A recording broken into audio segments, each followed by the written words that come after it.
Hello, everyone, and welcome to the Compassion Club.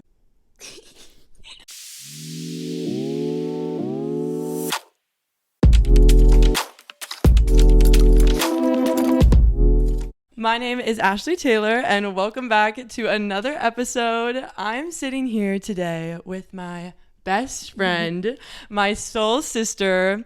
I don't have a sister, she doesn't have a sister, but this is what I imagine it feels like. And she has been with me through the trenches, through all of my eras as living in LA.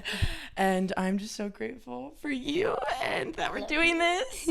So welcome to the Compassion Club. Thank you for having me. Of course. So we honestly really spontaneously decided to film today. We're in our little feminine cute fits because today we're talking about love. And I just decided I'm going to look up questions online, the most searched questions online about dating, love, sex, questions that boys want girls to answer, and we are going to answer them. Oh, yeah. Because we love talking about love. It's one of my favorite topics to talk about. It is. Yeah. and we have some wine, so cheers. Cheers, baby. Because aphrodisiacs, yes. Nice. Okay, I haven't even looked at the questions, but Megan, do you wanna like introduce yourself? Oh, hello. I'm Megan Moylanen. Tell us a little tidbit about you. I'm 25 years old from California, and this is my home. Yes, we're in her lovely apartment. Yes. This big ass mirror behind us. Yes, I finally moved into my own place. My cat's running around here somewhere. Yeah, she has a crazy cat. Crazy cat. He knocked over the plants all night. My poor elephant ear. She's a goner. Rest in peace. R.I.P. baby. I work for the Department of Water and Power. Been there since I was 18. 7 years. Woo. Big girl job over here. Big girl job. I'm in maintenance, so I work with power tools and stuff like that. Look at this beautiful woman working with power tools. This is just an amazing example. The only female, the youngest one. Yes, represent.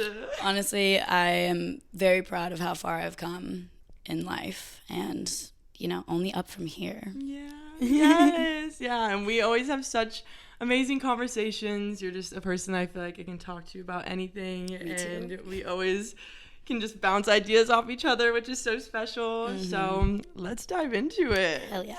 Let's go. We're going to have some fun today. You're going to want to watch the full episode. I didn't even say this, but make sure that you subscribe or follow on whatever platform you are watching or listening on, and make sure to watch. Yeah, do it on all of them. And if you want to be amazing, you could also write me a review, which would be, it would just warm my heart. I've done it. Yeah.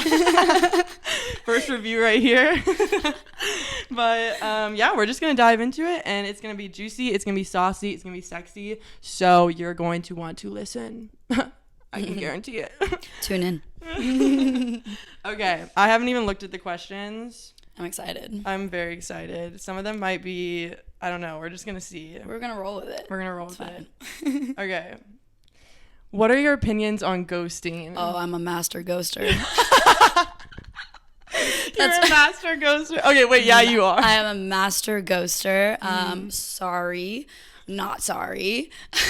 And that's funny that you asked that first, because literally I just got a FaceTime call and a text message from this guy that I've been ghosting, and I met him one night.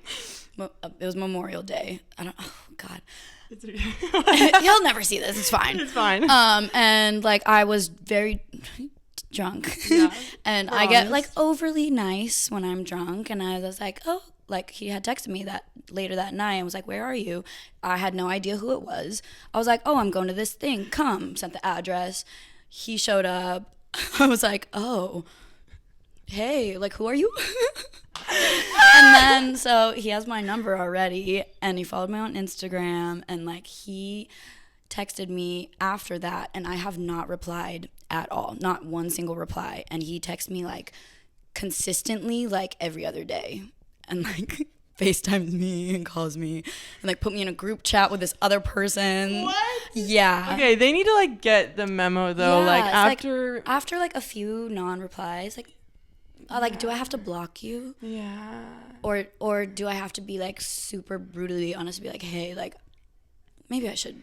I know. But it's like I didn't put any effort into it. I don't feel like I should put an effort into like letting him down easy. Yeah. You know, like I met you on a drunk night out and I like had one conversation with you. That I think is valid to ghost someone because Yeah. like you don't have this relationship. It's not like you went on like a couple dates and then you just like ghost them. No, if I've gone on a couple dates with somebody, I never ghost them. I like have let people down easy before and just been like flat out honest. Like if we had gone on dates, I'm like, hey, like actually I'm not in the right place, or like I don't see this going anywhere. And that's the right thing to do if you have been talking to somebody or have been going on dates with somebody. You don't ghost somebody like that. Like you've created a connection, like in whatever small amount it is. Yeah. And like just don't waste, like they're probably wondering what you're thinking, and like it sucks if you're on the other end and you're like, what did I do? Like what? Like I just want to know if you don't like me or if you're just not responding. Like just like let me know so I can like move on type of thing. So I think in that stance, you But shouldn't. in like on the other side, if you met somebody one night and then you realize like, oh no, no. I think it's okay to ghost. I agree, and I think you need to just kind of get the hint. Like because like I'm not gonna put so much effort into like replying to you and like I don't know. Yeah, no, that's a good answer. I agree with these statements. What are your opinions on sex on the first date? I feel like if you're really feeling the vibe of somebody and like you're connecting with somebody and you want to take it to the next level and have a sexual experience with them that same day, go for it. Like that's all personal preference, and it shouldn't be like looked down upon, or like you shouldn't feel bad about like, oh, like I like was easy or anything like that. Like if you really feel a connection with somebody, like do it. And I honestly believe that like a sexual experience with somebody is like very deep and it's like very eye-opening, and like that can be like a defining factor of like if you keep seeing them, because sex is very important for everyone. And I think it's all personal preference. I agree. I think you shouldn't like set yourself up by being like, I'm not gonna have sex on the first date. It's like if it flows, then it flows, and like listen to what feels right. Yeah, exactly. But I also do think there is value in like making sure that you do have like, I think there is value in having that connection with someone before just like hopping straight into bed. But if you feel that deep connection already, or if you've been on the date for like 5 hours and you've just been talking like nonstop and like you've gotten deep and everything, like then go for it. Like if you just go to coffee and like you're like, you want to go home? That's just a hookup. And if that's what you're looking for, then cool. Nothing against that. Yeah, but just know like that's kind of setting the tone for it. Yeah. You know? Or if you like set that expectation for yourself where you're like, I am not having sex on the first date, like no, that's like so against what I stand for, and then it happens just naturally, then you're gonna feel bad the next day about it, and you're gonna like put yourself down. So it's better just to like go in like no expectations and don't like feel bad about anything that you do, like because you're consciously choosing these things, you know. And it's like if you want to do it, don't feel shame, but also don't feel pressured. If they want to have sex on the first date and you're not feeling it, then just be upfront and be like, I'm not ready to have sex on the first date. I would love to keep getting to know you, or whatever that may be. Maybe the second date, maybe the third. I don't know. We'll see. Do what's right for you. Yeah, I agree. Good answer. What are your opinions on dating a colleague, like a coworker or someone in your friend group? In the friend group, and a coworker is different to me. I would never date anybody at my work. I'm just putting that out there. Just gonna say that.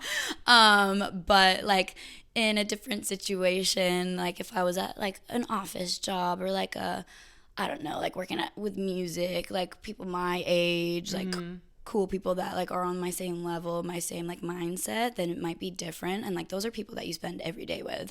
And so you're spending a lot of time with these people. You get to know them. Like sometimes something can spark from that, and that's okay. It's just like don't let it get in between work. Like there's that saying like don't shit where you eat.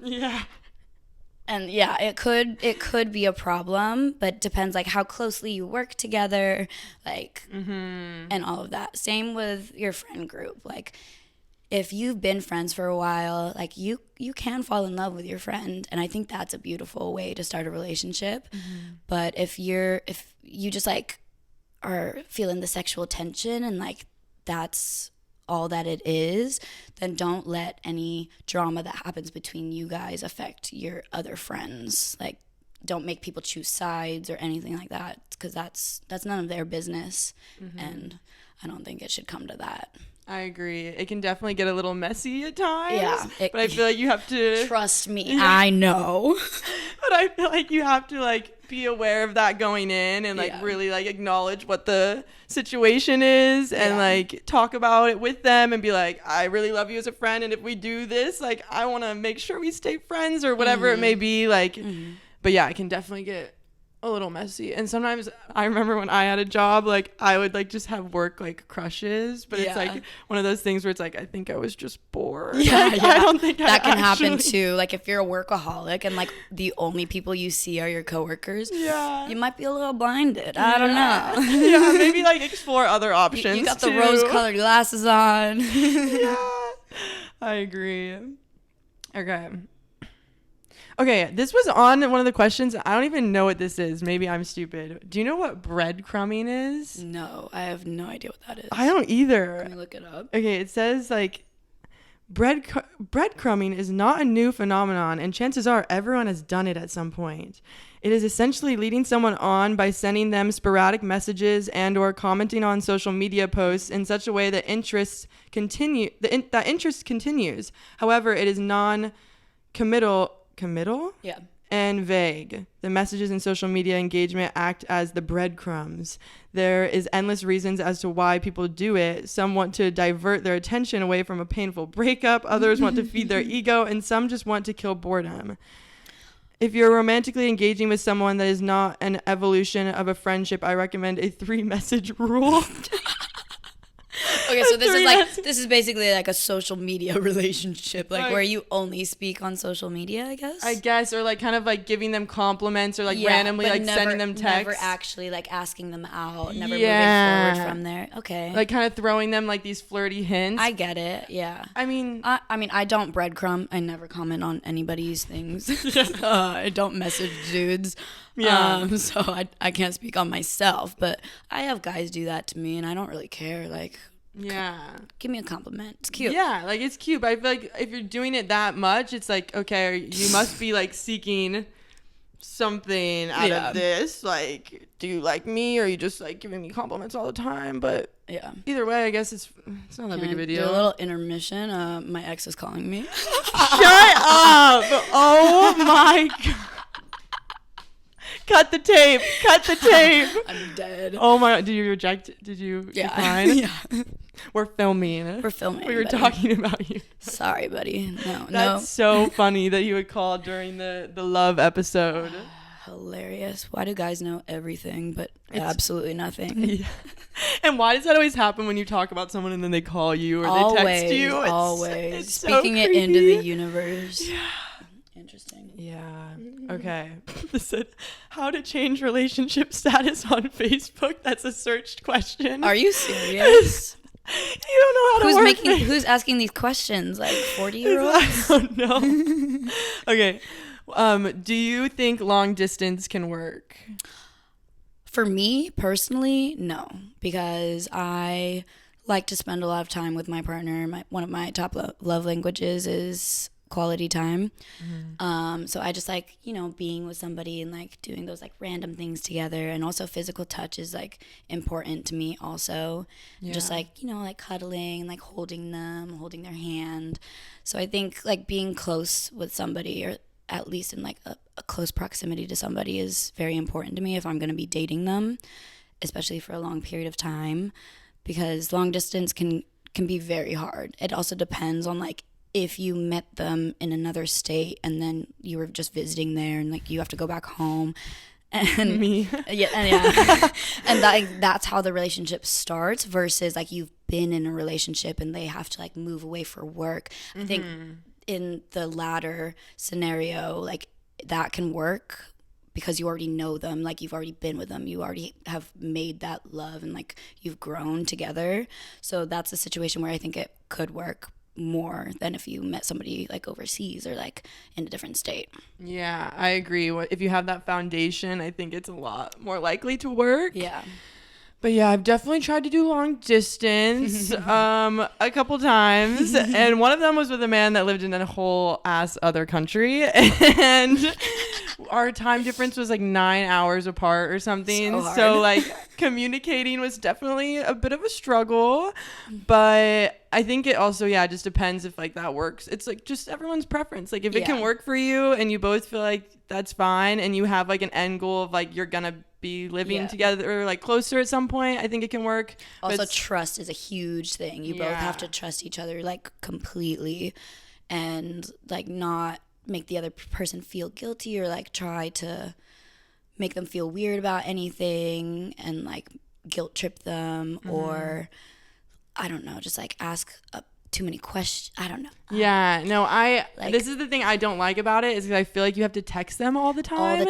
And like FaceTime, and it's like I'm living my life in the present moment. Like I work on my phone all the time too, so then I don't want to be texting all the time and feel like I need to like, I just don't like the repetitiveness of like, hey, what are you doing today? Like, how are you? Like every single day, it's just kind of like, that's not really what I'm looking for in a fulfilling relationship. And I love quality time and physical touch. Like those are definitely two of my top love languages. And I feel like that's so essential for growing that closeness. Yeah. But it just depends on the situation. But I do think in most cases it makes it really hard. Yeah. I've definitely seen some couples like on Instagram and YouTube who do long distance and they make it work. Yeah. And that's cute. But it very dependent on like who you are as a person, who they are. I agree. Let's see. What is your opinion on polyamorous relationships? We were just talking about I know. We started talking about like all this relationship stuff, and I'm like, wait. Where's the mics? Where's the mics? Every time. So for me, I've like watched a lot of YouTube videos and listened to people speaking about polyamorous relationships and they're in them. And for me, I could not be in a fully polyamorous relationship because like if you're in a polyamorous relationship, you have your main partner, but you're allowed to like go and fall in love with somebody else and like have a full other relationship with this other person.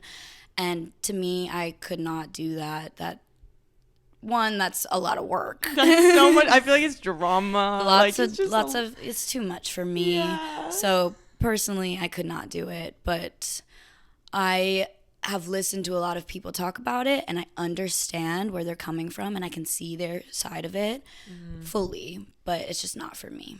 Yeah. Not for me. Yeah, definitely not.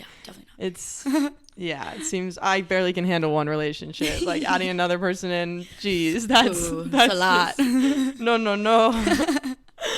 But no judgments ever, you know?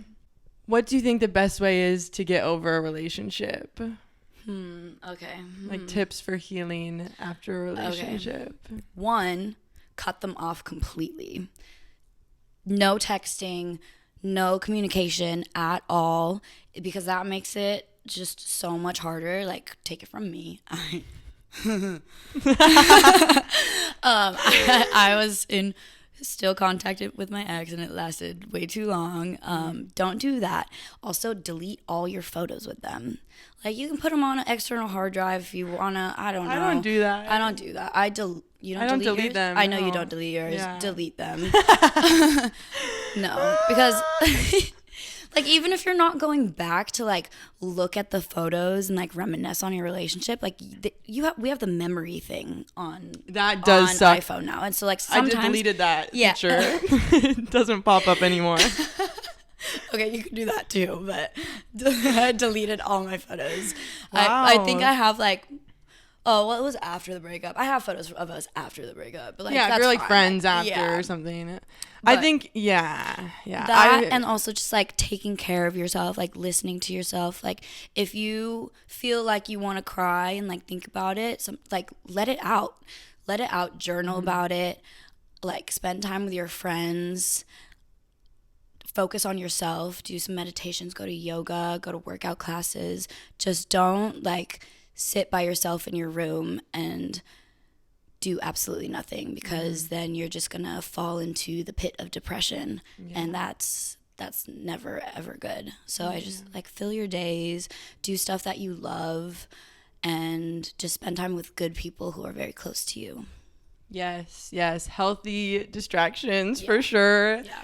And finding other ways to fill that like void of love that you feel like you lost, whether that's with Self-love. friends, family, self-love, like, because it does feel like a part of you, like a part of your life is kind of not there anymore. And you've created this whole like life with somebody, and like you've become a huge part in each other's lives. And like a breakup is, my ex actually described it like this: a breakup is kind of like the other person died in a way, because like you completely cut off communication, and it's like a straight cut. Like you don't speak to their friends anymore, you don't speak to their family anymore. It's like it's a really big deal, and that can be very hard to go through. So, and it's almost like it's kind of weirder in different ways than death, because you know that they're still out living their life, and you see them on social media, or you might run into them, and like that can be triggering. And I think just giving yourself love and patience and space, and understanding that like time will heal. Yes, it always does. And just like nurturing yourself. But also the social media thing, like you don't have to unfollow them or block them or anything if you don't want to. Like if you feel like you guys are gonna be friends in the future, you can mute them. Muting is good. Muting is good. Or if you never see yourself speaking to them again, unfollow. Obviously if it's like a bad breakup too, it's like cut all ties. And it's so, and you're gonna want to text them sometimes, you're gonna have those urges. And what I would do is I would literally write out in my notes or in my journal like what I would want to text them. Smart. So that I could like get it off my chest, but like just put it away. Like I don't need to send it to them later. Like let those emotions flow, because they're there and they're real. But if you text them, it's just gonna cause more drama, and it's just, what's the point? Like, what are you trying to do? Like if you're not trying to get back together, then what's the point? It just makes it harder for everyone. Okay, next question. My upper lip is sweating. Oh my god, and my chin. It's a little hot in here. It's hot in here. Should we open the window? Maybe. I don't know, with the noise. I'm like zesty. It's toasty. It's roasty toast. It's zesty as fuck in Los Angeles. Actually, not even that hot outside. I'll have some legs. Some leg action. This is kind of a broad question, but what do you think a healthy relationship looks like? I don't know. I've never had one.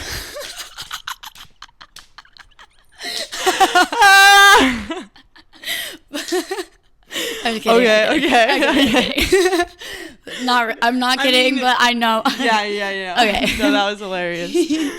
To me, just like some qualities or things, you know. To me, a healthy relationship looks like having full, complete trust in each other, and just know that the other person, there's no judgments there. You can talk to them about anything, and that is your person.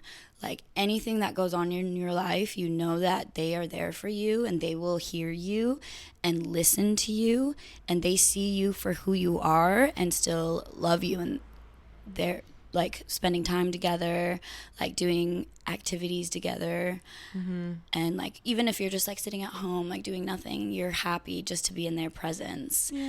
And that's what I think a healthy relationship looks like. Also like healthy sex life, you know, like they never talk badly about your friends, their friends never talk badly about you.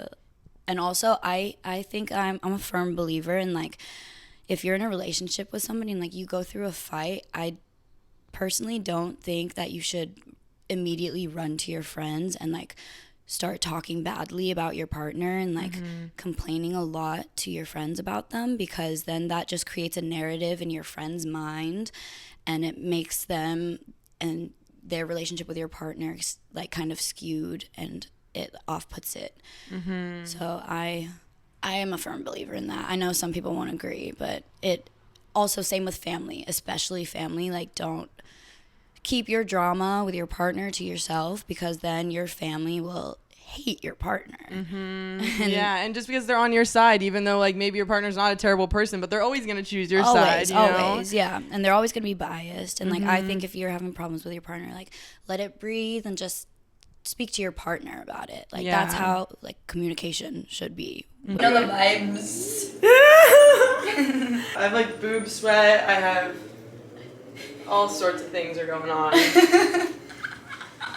This is what it is like to be a feminine goddess. Yes. Boob sweat. Still goddess.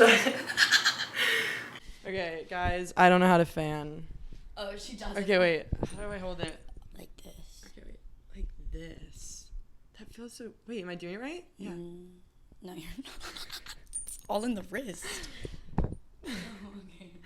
Oh. Put your fingers like this. Yeah. And then it's all in the wrist. In the wrist.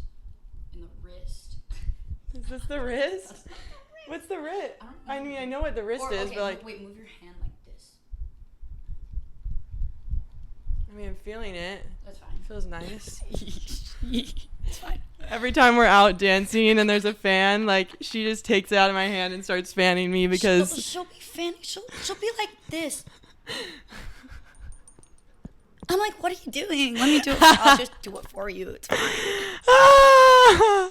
Okay, so my battery died and we also had to get fans. Oh, you were talking about not talking to your friends and your family, and I feel like I've definitely made that mistake in the past of like going to my friends, because it does feel good to obviously have people on your side when you're upset, but you really should be telling those things to your partner. Yeah. Like, if it's a healthy relationship, you should feel like whatever you have to say to your friends, you should be able to say to your partner. Yeah, and feel comfortable telling them, feel safe telling them. Yeah, and that should be, all of your drama should be between you guys, because no one else is in your relationship and no one else sees, like, what's going on 24/7. So they're not going to have, like, and you shouldn't take advice from people that like they're not in your they're not in your relationship. They don't know both sides. They just know your side, and like they don't see the everyday things. Yeah, for sure.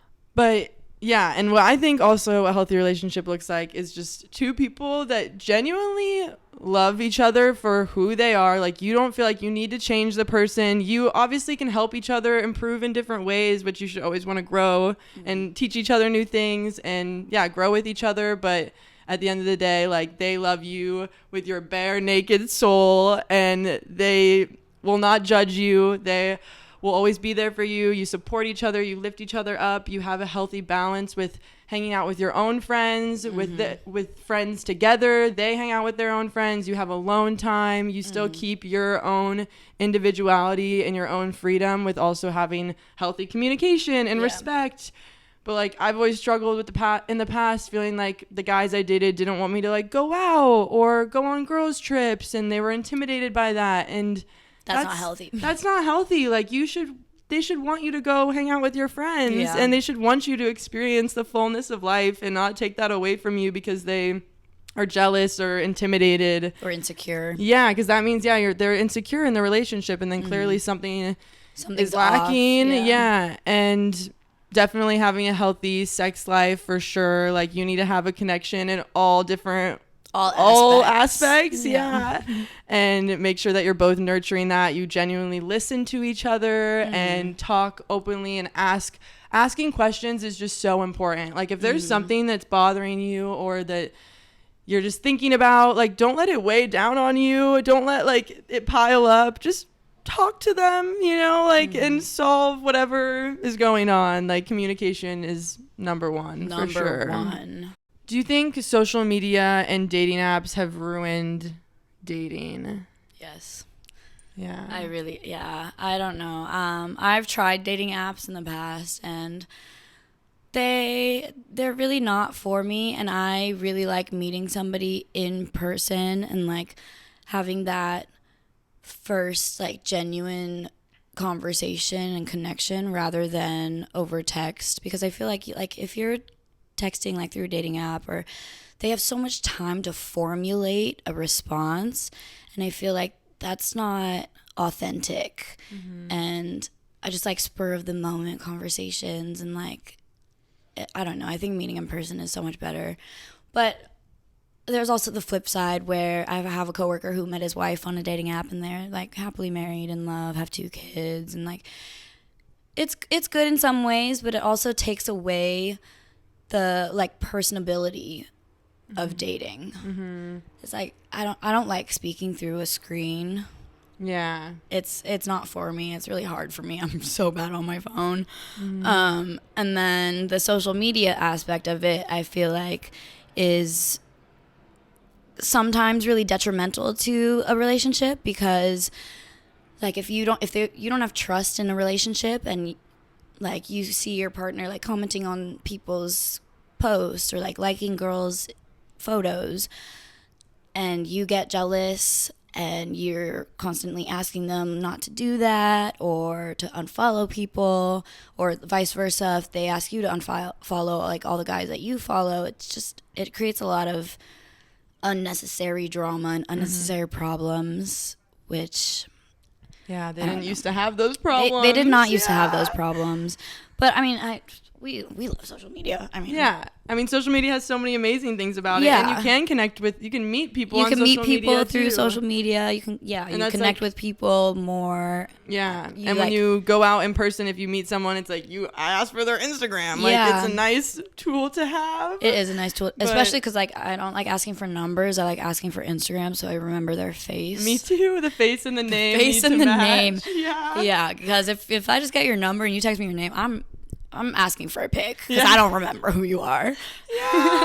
Yeah, dating apps are interesting. I've had one good relationship from a dating app, which it can work, but I do like that organic way of meeting someone, and you can like see how their body moves, you hear their voice, like there's so many different like little things that attract you to someone that you can't get over a dating app. And they can curate their profile however they want, and I feel like it can set up this like false narrative of what you think they are. And social media definitely causes so much problems because there's so many options, and that's what we were talking about earlier too. Like you can there's endless people. You have thousands of followers or thousands of people that you can look up on their profile. You can see girls' sexy pictures on Instagram, and it makes it really hard for people to commit, I feel like, these days. It does. Yeah, it really does. Back in the day, it's like you met someone amazing and you were committed to them because you didn't have all these other options just presented to you, especially on your phone. On a platter. Yeah. And like if hard things come up in your relationship and you're struggling, it's so easy to be like, well, this cute girl like DM'd me and like I could have a relationship with her. Maybe she wouldn't have these problems, or there's all these like what ifs. And so many options, and we need to learn how to be more committed in this day and age. Also, this is a question that popped in my head. What is your opinion on giving your partner your passcode, or them knowing the passcode to your phone? I don't think that should be a thing, because like if there is full trust in a relationship, that shouldn't even be an issue. That should not even be a question at all.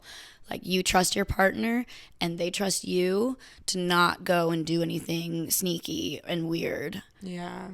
And I don't think that should be a thing, because then that, if you're asking for your partner's passcode, that's telling them that you don't trust them, and then that makes them feel weird about things. And if they say no, then you're gonna be like, oh, why not? And then it just creates a lot of no. Just have faith and trust in your partner, and if you don't, talk to them about it and be like, hey, I feel weird about some things. Can we talk about things and communicate together?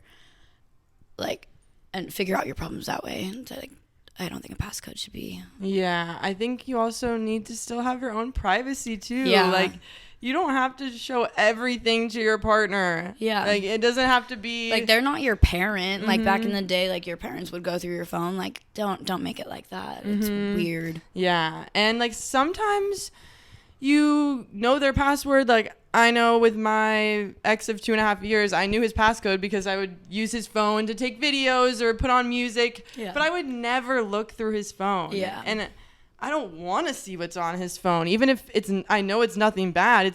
That's not my phone. That's not my information to look at. I've looked through an ex's phone. It happens. It happens. But like you're looking for something bad, and I found it. Yeah, and you're gonna find something bad if you feel, and which I mean, I guess in some ways, if you have that thought to like look through your partner's phone in order to find something bad, you already know that something's off. Like you already know that you will find something. Yeah. So it's just an excuse. I think if you're having those problems, like talk to your partner, or if you know that there is a problem, maybe talk about taking a break or breaking up. Yeah. Because then there's no trust there, and that's just a whole lot of drama and a whole lot of like heartbreak for no reason. Yeah. And I know with some guys I've been with in the past who I did trust them, but I had past trust issues from a previous ex who was talking to other girls, and it made me feel like I should be suspicious of this new guy. But you can't project those past things unless they give you a very valid reason to feel that way. Don't project your insecurities from your last relationship onto your new one, because that's not fair to your current partner if they haven't done anything wrong, and that's just you being paranoid because someone's done something wrong to you in the past. And that's something I've had to be like, wait, this is coming, let me acknowledge where this is coming from. This is coming from a past trauma, not from anything that this person is actually doing. Yeah. So I think that's important. Okay. Should we turn the light on? Maybe, yeah. Did it just get really dark? Yes, because it went behind that building. Oh. I want to be naked. Me too. The sun is going down a little bit, but it's okay. All good. All good. We're just going with the flow over here, as we do. Mood lighting. This is a very moody setting. Yes. It's very representing of us, I feel. Yes, it is. Next question. What is your opinion on grown men playing video games? I don't care. You don't care? I don't care. As long as it like doesn't take up their entire day. Like if it's like a few nights a week, like, or after work, and like they just want to like get on there and like play their little game like with their friends. I mean, I play video games. I don't care.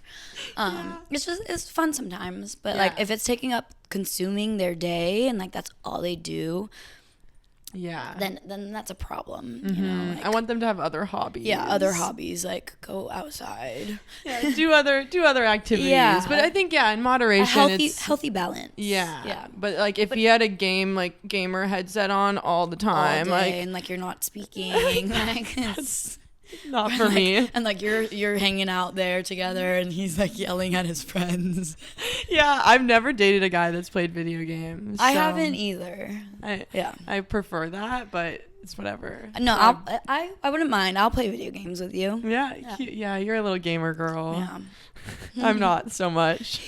I remember one time my brother had me play Call of Duty with him. Too. Really? He didn't let me play. Okay, he let me play for like a second. He was like, "Here, Megan, put the headset on, talk to my friends, and play for a second."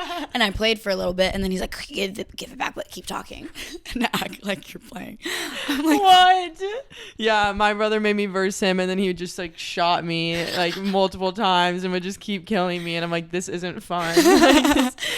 I'm more of a Wii girl. Yeah, me too. Mario Kart. I mean, Smash Brothers, but like I just press random buttons. Yeah, and like Wii Sports. Like it's still fun. VR is fun. Yeah. I recently played the Harry Potter game. I went over to my friend Elijah's house, and we played like all day. But like we set the intention that like that's what we were gonna do. Like because I love Harry Potter, and like the game had like recently come out, and I was like, I want to come play, and it was so fun. It's a whole story too, so it's more fun. Yeah, and it's fun if you're like playing it together. Yeah, you know that's a bonding experience. Yeah, it was really fun. Yeah. This question says, what does it mean when a man says he has no expectations? I think it depends on the context, but like I've recently realized that if I'm going into like a date with somebody, I should have no expectations. Like don't expect it to like go anywhere. Don't create this story in your head of like, oh, like we're gonna have this whole future together, and then I do this because yeah, you do. Because I'm like, I met my soulmate. ghost me like 2 days later. Literally. Literally though. But like if you do that, then it just creates like when it doesn't happen, then you're so disappointed and like hurt more by it than if you went into it without having expectations. If you go into it and like you're starting to date this person and you're going on some dates and then you're like, I really like this person, and you create this whole idea in your mind of like, we're gonna like stay together for like years and like have a family, and then it doesn't happen. It's just that's too much on your mental. Yeah. And going off of that too, which is kind of not exactly answering the question, but talking about like marriage and kids like so early on, I feel like is not the best, because it sets up this whole future and fantasy when you should probably just focus on the present and like growing your relationship right now and working on what's in front of you. And I've also done that in the past because I'm such a like romantic and I love to fantasize, and it just happens to me naturally. I get a little love bug, you know, but that's when like you it happens naturally to you, but then you gotta check yourself and be like, hey, like maybe my mind's running a little bit too much. Let's take a step back and like, focus on the present moment and just who we are now and see where it goes. Because it will disappoint you if something doesn't work out, and then you feel you set up this whole idea of a life that you were gonna have with this person. So that can not always be great. What was the question? I just had a question pop into my head. Oh, what is your opinion on a man paying for dates or like splitting it? I want them to pay for it. I mean, like, so like our society started with like the man courts the woman. Like, I mean, I'm talking about like in the first stages of dating. I truly believe that a man should court a woman, especially like if he is asking you out on a first date. Like, the woman should not pay in that situation. For sure. Like 100%. If you ask a guy out, then you pay for the date fully. Like, you don't ask him to split it. Like, if you're initiating it, whoever's initiating it should pay. And yeah, I think like in the following dates, maybe for like the following 2 or 3 dates, like he should pay, and like he should create the idea of like what you guys are gonna do. Unless you have an idea that you want to do, like you're like, oh, like I think we should do this. Like, he should be putting in that effort to like make you feel good and taken care of, and like showing you who he is as a man. But like once you're in the relationship, like you're splitting dates, like, and or like switching off, and like you're taking care of each other at that point. I agree. I think the first date they should pay if they ask you out. And I like to pay, like if they've paid for a couple of dates and then we go get coffee or ice cream, then I'll be like, I'll pay for our ice cream, and like still contribute, or I'll pay the tip, or you know, and I think or if it's like a third date and like we're going out for drinks, like switching off who pays for like the drink that time, or like paying for the Uber, or like parking, or like whatever, like like contribute a little bit. But like, if it's like a full-fledged date, he's paying. Exactly. I agree.